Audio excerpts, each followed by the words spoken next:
Assalamualaikum warahmatullahi wabarakatuh. Orang di jalan Allah itu pasti dimusuhi. Coba diingat-ingat. Para rasul pembawa ulul azmi, pembawa risalah dari Allah. Apa mereka tidak dimusuhi? Dimusuhi semua kan? Apa mereka itu salah membawa kitab, membawa kalam Allah? Tidak salah kan? Kok dimusuhi? Ya memang di dunia itu seperti itu, kebenaran yang hakiki itu tandanya dimusuhi iblis dan antek-anteknya Rasulullah Shallallahu Alaihi Wasallam. Kurang apa? Apakah beliau jelek perangainya? Apakah beliau preman dan tukang sumpah serapah? Kok dimusuhi? Yang memusuhi Abu Jahal, Abu Lahab, bahkan beliau diusir dari Makkah tempat kelahirannya. Rasulullah Shallallahu Alaihi Wasallam itu semulia-mulianya manusia. Manusia paling utama, sudah disebut akan kelahiran beliau sejak Nabi Adam. Beliau budi pekertinya mulia, tidak pernah berdusta, tidak pernah mengumpat, semua perilakunya baik, tetapi dimusuhi oleh umat di zamannya, dikejar-kejar mau dibunuh. Sejarah menceritakan semua nabi, semua dimusuhi. Nabi Ibrahim dibakar, Nabi Musa dikejar-kejar Fir'aun, Nabi Isa mau disalib, dan banyak lagi kalau diceritakan semua dimusuhi. Nabi Saleh, Nabi Nuh, dan semua nabi dimusuhi. Nah, kalau saya dimusuhi itu wajar, mengingat semua nabi itu semua dimusuhi. Kalau dilihat dari kacamata iblis, kenapa semua yang benar dan hak itu dimusuhi? Karena di dalam semua orang itu ada iblis yang membisik-bisiki. Iblis hanya membisik-bisiki agar orang memusuhi yang sudah jelas hak dan benar. Kalau tidak benar, malah tidak ada yang memusuhi. Kenapa? Karena iblis tidak membisikkan orang untuk memusuhi. Malah kalau sudah sejalan dengan iblis, iblis akan berusaha melindungi. Tidak ada yang memusuhi Fir'aun, tidak ada yang memusuhi Namrud, tidak ada yang memusuhi Abu Jahal, tidak ada yang memusuhi Abu Lahab, dan lain-lain. Kalau dilihat dari sudut kacamata Allah, banyak maksud yang tersembunyi dari maksud kenapa orang yang baik itu dimusuhi dan yang jahat itu tidak dimusuhi. Saya tidak tahu semua maksud Allah, teramat banyak rahasia. Saya akan coba menuliskan sedikit rahasia. Misal, kenapa orang baik itu dimusuhi? Iblis sekalipun tidak akan bisa memusuhi manusia jika Allah tidak mengizinkan. Dan Allah mengizinkan iblis membisik-bisiki Abu Jahal, misalnya untuk memusuhi Nabi Shallallahu Alaihi Wasallam. Juga kita misal dimusuhi oleh orang lain, yaitu untuk menggembleng diri kita, agar kuat batiniah kita.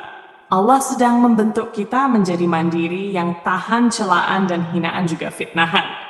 Allah mau membentuk Nabi Muhammad Shallallahu Alaihi Wasallam atau kita untuk mengemban tugas yang berat, sehingga memberi izin iblis membisiki manusia yang fasik agar memusuhi. Tidak hanya sebatas itu, Allah membiarkan iblis dan anak cucunya agar semangat membisiki manusia, maka Allah memberi makan iblis itu dari hasil bisikannya yang ditanam. Misalnya dengki, iri hati, fitnahan. Jika sudah berupa perbuatan mencelakai, maka fitnah dan lain-lain itu bisa dipanen oleh iblis, bisa dimakan. Maka iblis semangat dalam bekerja membisiki hati manusia agar panen biji bisikannya menjadi buah perbuatan mencelakai. 2. Orang yang dimusuhi itu agar naik derajatnya di sisi Allah lewat ujian yang diberikan, yaitu dimusuhi dan difitnah. Karena dengan adanya ujian, manusia baru bisa naik kedudukannya di sisi Allah. Tanpa ujian, maka tidak akan naik derajat orang di sisi Allah. 3. Agar orang yang dimusuhi itu mendapatkan pahala sabar. Sebab hanya orang-orang sabar bisa dekat dengan Allah. Sesungguhnya Allah beserta orang-orang yang sabar. Allah yang mencarikan ujian, Allah pula yang menaruh kesabaran di dada manusia. Tanda orang itu disayang dan Allah ingin orang itu dekat, yaitu dengan diberikannya ujian-ujian dan Allah menaruh rasa sabar di batin orang itu. 4. Orang yang dimusuhi itu sedang diberi fadhilah. Anugerah paling rendahnya fadhilah itu adalah diberi terijabahnya doa. Orang yang dizalimi itu tidak ada batas antara orang itu dan Allah. Jika orang yang dizalimi itu berdoa, pasti diijabah Allah. Misal meminta yang memusuhi di dalam bumi, Allah akan mengirimkan orang itu ke dalam bumi. 5. Orang dimusuhi itu sedang dibersihkan oleh Allah dari dosa-dosa dan direndahkan oleh Allah serendah-rendahnya di hadapan manusia, tetapi akan diangkat setinggi-tingginya di hadapan Allah. Seperti kita itu bawa karung, kalau banyak kotorannya maka karung itu harus dikosongkan, dikuras isinya, direndahkan serendah-rendahnya, diketok sampai habis, agar tidak ada yang tersisa ego dan kesalahan. Dibersihkan sampai mentok, baru bisa diangkat dengan ringan. Seumpama Rasulullah Shallallahu Alaihi Wasallam dicuci dengan air zam-zam, dadanya dibelah, baru bisa diisra mirajkan ke langit. Orang yang difitnah dan diburuk-burukkan itu, keburukannya akan pindah kepada yang memburuk-burukkan, dan orang itu akan bersih dari segala macam kesalahan. Lalu baru bisa isra miraj ke hadapan Allah. 6. Orang yang dimusuhi itu sedang dicangkul ruhaninya oleh Allah. Batiniahnya sedang dibajak, diolah, diinjak-injak, diremas-remas, sampai gembur dan subur.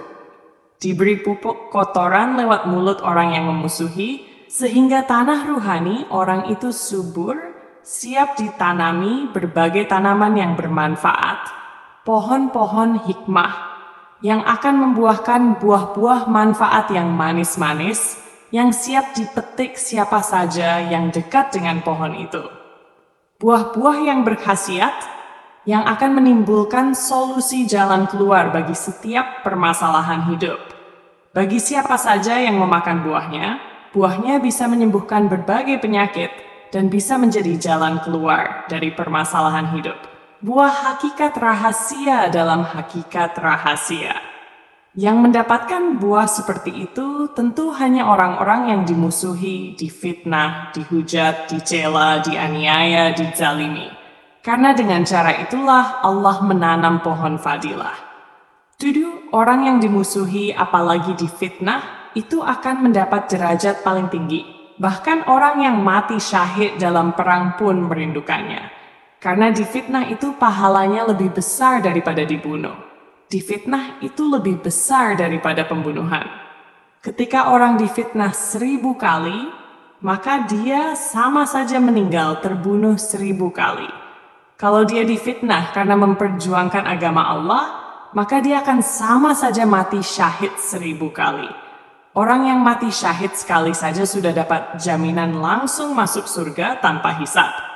Apalagi yang meninggal 1000 kali syahid, maka 1000 kali masuk surga tanpa hisab.